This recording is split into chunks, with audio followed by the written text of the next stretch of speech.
Hey, what's going on, people out there in YouTube land? I think you might be interested in what I'm about to show you because I'm not only going to show you how to do this, but I'm going to explain to you why you do it and how I understand it.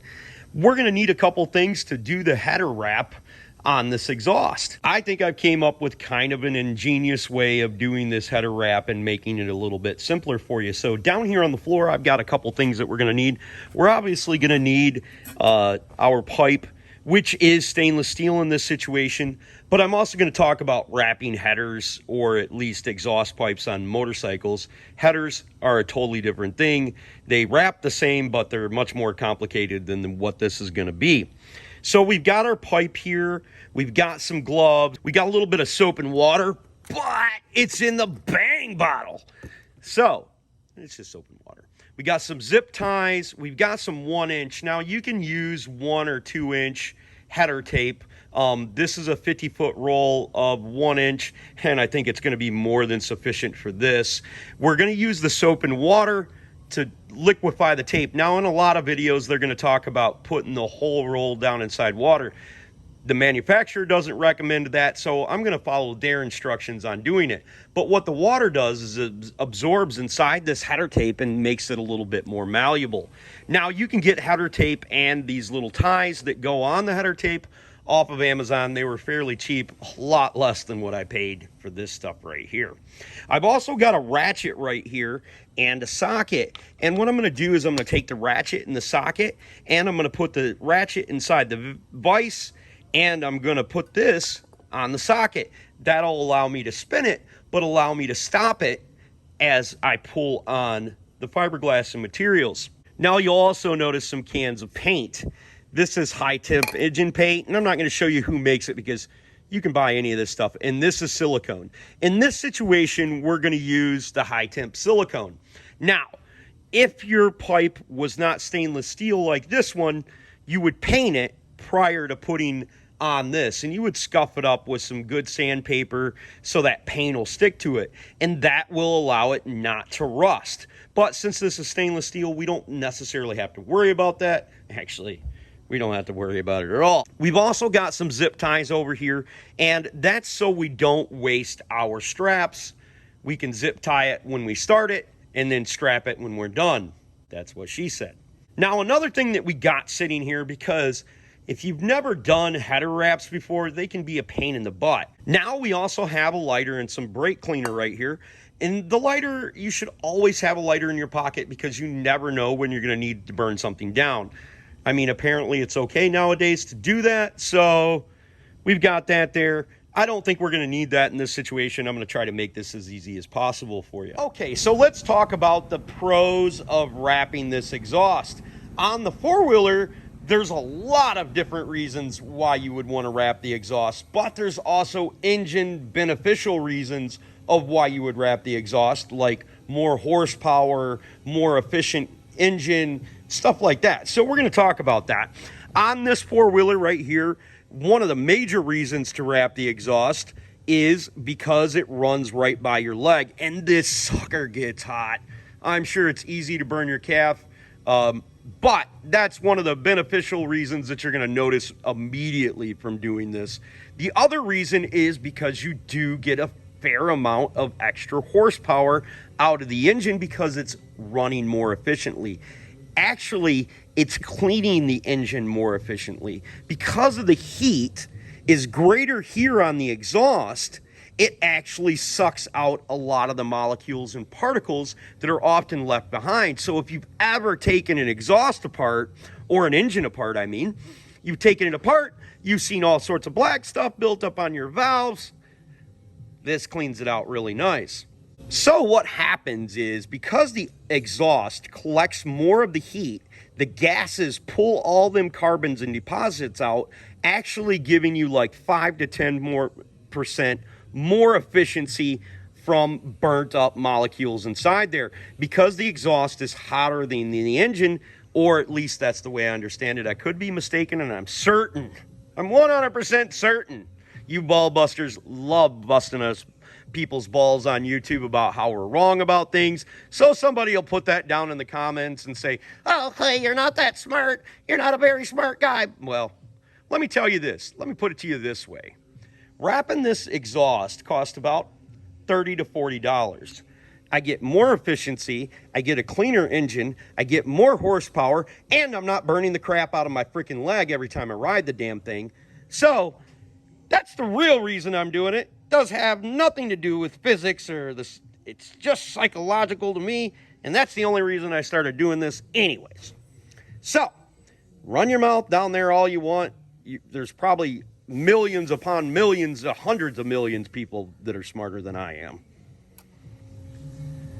Okay, so now that I've explained some of that, we're going to get down to actually wrapping this thing and see how it turns out, and talk about why we wrap it the way we wrap it. Now, at this stage, if this was a steel or chrome-plated exhaust, we would take and sand it down and then paint it with some high-temperature engine paint. But because this is stainless steel, we don't have to do that in this situation. What we want to do is we want to take our fiberglass wrap and we want to bend it over at the ends right there. And then we want to start it like this. Now notice that we have about a 1/2 inch to 1 inch play with this movement right here. We want that and we need that. So we're going to go ahead and start it and run it over this way. Now, once we've got a nice little patch started, we're going to take our zip tie and we're going to run it around this to hold it so we don't waste the other ones. Now, the reason that we're starting at the engine input and going this direction down the pipe is because as air flows over the top of this, we want it to cascade away the dirt and stuff. If we started at the bottom of the pipe and went up, it would catch all of that dirt inside our pipe. We don't want that. So we always start at the engine and work our way back because that's where the air will be traveling down it. Now, we're going to go ahead and moisten this and wet it up. Now, the reason you're doing that is because this is easier to work with when it's wet. And then when it dries, it's going to shrink in on itself. So we want to get it nice and wet. Now, the reason that we used the ratchet is so we can pull it and pull it very tight. The ratchet will allow us to tug it as we wrap it. All right, so on this fiberglass wrap, we notice 3 lines. This is 1 inch wide, so these are 1/4 inch lines. Now, around the bend, I'm going to use half of this wrap. So I'm going to make it really tight around the bend, and once I start getting to the straight spot, I'm going to go down to the 1/4 inch. Now, this was a 50-foot roll, and it was more than enough for this pipe. So if you're wrapping the exact same pipe I am, know that you've got plenty of material left over, and you're not going to need all of it. So we got something for later, I guess. Now that our fiberglass is moistened down, we want to run this about a 1/4 inch every turn. We don't want to go too far, but we know that we've got enough material. But as we put it on there, we're going to stretch it and pull it and hold it with one finger to stop it. Now, as we pull this, we want to hold this area and get it as tight as possible. Make sure that it's moistened and that you're only going over a 1/4 inch. Now, if we look on here, we have a line here and a line here. If we keep each one of them lines where they're supposed to be, then that'll help us guide us a 1/4 inch, because these lines are approximately a 1/4 inch away from one another. Keeping it tight is the most important thing, and that's where the ratchet actually comes in really handy. You're going to notice that as I pull this, I pull it very, very tight.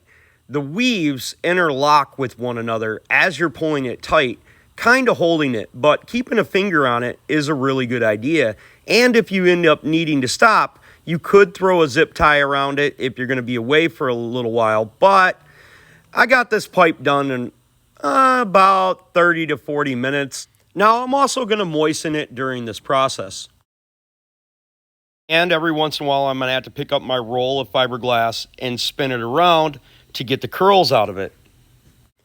Now, when you're going around bends, it's better to use 3/4 of the inch of material because it will want to lip up on the outside. And if you keep it longer, it will push them lips down. It actually turned out really, really well, and I can't wait to show you guys the end result. Okay, I'm going to continue working around this pipe, but it's really boring to watch. Now, it's imperative that every time you turn on this, that you pull it. If you don't, it will be loose and come apart really easily. Every couple wraps, I have to throw the twist over the top of the pipe. What a pain in the ass. Okay, so when you get it all twirled up, you have to unwrap it. Once I get it unwrapped and straight, I'm going to keep going so I can twirl it up more, but then I can continuously wrap it and I don't have to sit here and go back, because from this spot to this spot, I've had to unwrap this twice already, and it's kind of a pain in the butt. Now, as I went around the angle right here, I started making it a little wider. Each one of these lines is supposed to represent 1/4 inch. So at this first spot, I was going up to the top line, covering both lines. And as I worked down the pipe, I started going in the middle of the second line to give it more spacing and make sure I could make it to the end. I'm quite certain that 50 foot is plenty enough.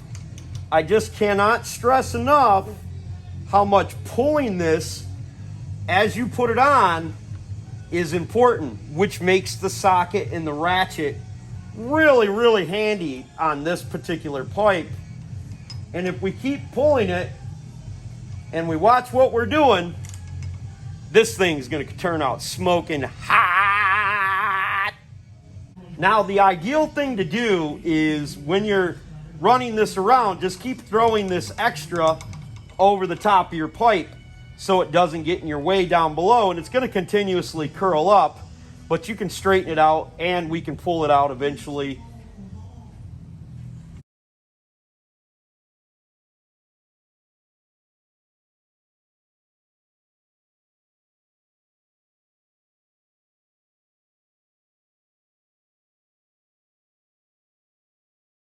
Now, this isn't rocket science, people. It's just time consuming. It doesn't have to be perfect. Obviously, mine's not perfect.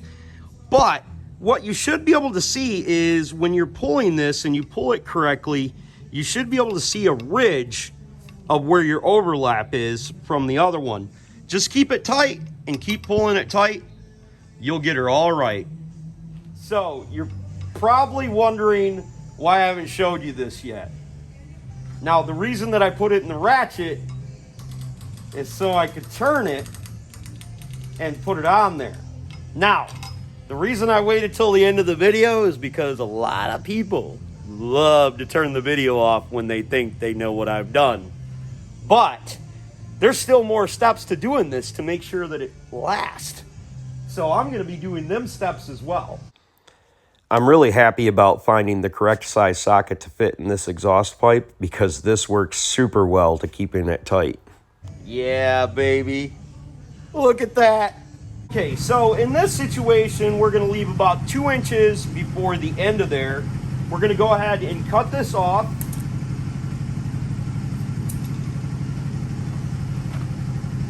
And then we're going to go ahead and make sure that it's tight once again, because some of it's going to run off like it did on me if you don't.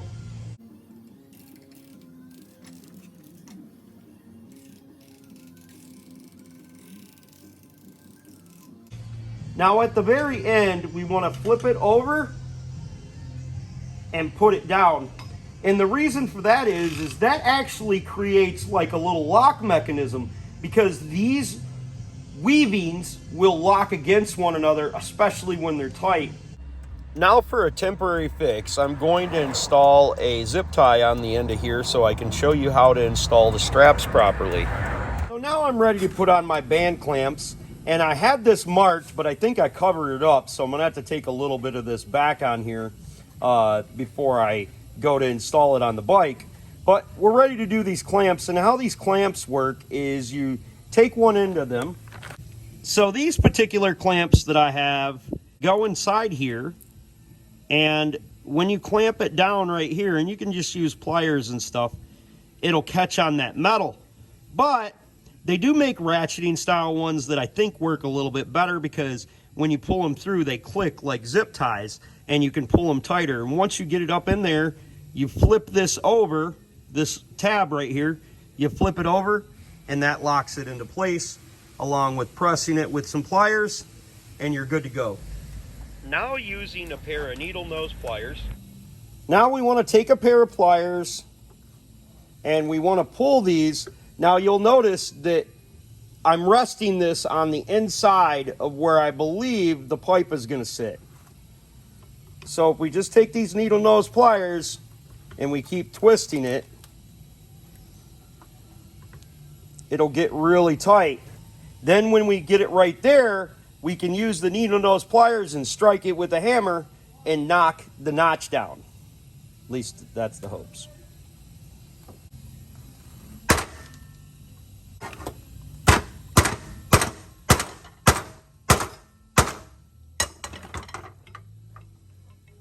Yeah, I don't think that's coming off. Not without cutting it. It's kind of crappy looking, but whatever. Who cares?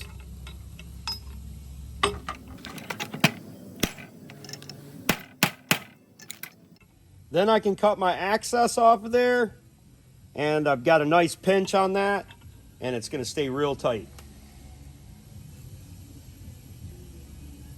I do leave a little bit on there because I want to be able to fold that over, and I want that extra to hold it just in case that pinch doesn't push down, but I don't think I have anything to really worry about.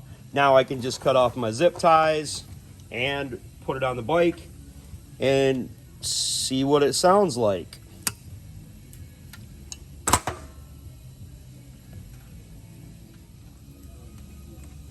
Now the procedure that I've been doing is I've been putting my finger on there, holding it and pulling it up, then pulling it a little bit tighter, then getting back up underneath it, pulling it tighter.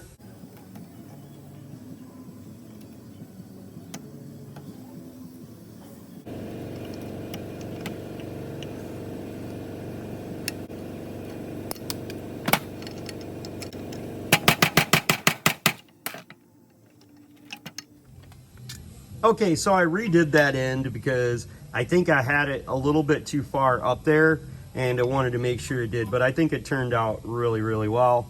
And obviously this end turned out great. I put 2 clamps on here just to make sure it doesn't fall off.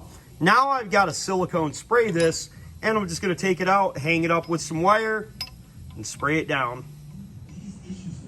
So this is the reason that it doesn't matter what color you buy of this stuff, it's going to end up black anyways if you do it correctly, and this is going to last a lot longer than just putting the wrap on there and not sealing it. I ended up putting 3 coats of high temp silicone all the way around that exhaust pipe, and I let it dry for about 5 minutes in between each coat. Then I let it sit overnight, and I threw it on the bike, and it's going to end up smoking for about 15 or 20 minutes. But don't worry, it'll go away. It does smell like crap. But now that this thing is drawing out more molecules, particles out of that fuel system, I've got a much more efficient engine. And not to mention, the extra response and power does seem to make a big difference.